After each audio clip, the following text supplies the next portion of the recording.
Hello, Sikandar എന്ന ചിത്രത്തിൻ്റെ ഏറ്റവും പുതിയ റിവ്യൂ ആണ് ഇന്നൊരു വീഡിയോ ഭാഗത്തെ. വീഡിയോയിൽ മുൻപ് വീഡിയോ ലൈക്ക് ചെയ്യുക, ചാനൽ സബ്സ്ക്രൈബ് ചെയ്യാൻ വേണ്ടി ശ്രമിക്കുക. AR മുരുകദോസിൻ്റെ സംവിധാനത്തിൽ സൽമാൻ ഖാൻ, രേഷ്മിക എന്നൊക്കെ പ്രധാന കഥാപാത്രങ്ങളായി ഇന്ന് മാർച്ച് 30 റിലീസിനെത്തിയ ചിത്രമായിരുന്നു സിക്കന്ദർ.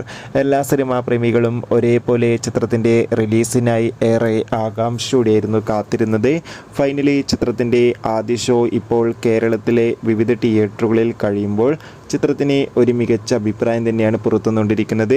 ചിത്രം ഒരു കോമഡി ആക്ഷൻ ത്രില്ലറാണെന്നും ചിത്രത്തിൽ നമുക്ക് സൽമാൻ ഖാൻ്റെയും രേഷ്മികയുടെയും മികച്ച അഭിനയവും മികച്ച ആക്ഷൻ രംഗങ്ങളൊക്കെ കാണാൻ വേണ്ടി സാധിക്കുന്നുണ്ടെന്ന് റിപ്പോർട്ടുകൾ സൂചിപ്പിക്കുകയാണ്. എന്തായാലും കാത്തിരിക്കാൻ നമുക്ക് സിക്കന്ദർ എന്ന ചിത്രത്തിൻ്റെ കൂടുതൽ റെസ്പോൺസിനായി ഈ വരുന്ന മാർച്ച് ഏപ്രിൽ മാസങ്ങളിൽ അങ്ങോട്ട് ധാരാളം ചിത്രങ്ങൾ OTT റിലീസ് ചെയ്യും. നമ്മുടെ ചാനൽ ഭാഗം പരിശോധിച്ചാൽ ആ വീഡിയോയ്ക്ക് നിങ്ങൾക്ക് കാണാം. അതൊക്കെ ഒന്ന് കാണുക. ബൈ.